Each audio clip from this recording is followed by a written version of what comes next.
If you're using Excel on a mobile device, then using the autofill to extend the formulas is slightly different than before. So the first thing I'm going to do is just copy and paste my data table from before, get rid of the numerical data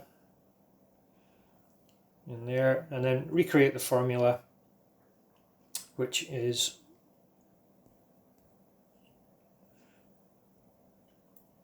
this is equal to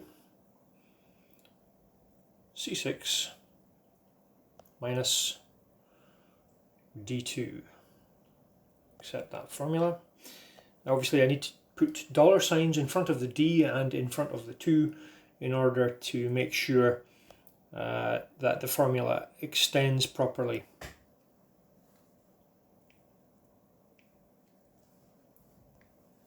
So it's $D, $2, accept that.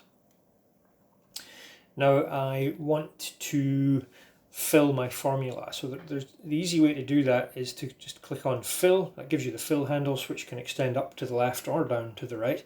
Now I could do the whole thing in one go, but that would destroy my formatting, and I don't want to do that. So I'll just drag the thing along, and then in order to fill it down the way without destroying the formatting, what I'm going to do is copy that in there, select the area underneath, and then for the paste option here, I'm going to click on the down arrow, and I'm going to paste in just the formulas, which preserves the formatting.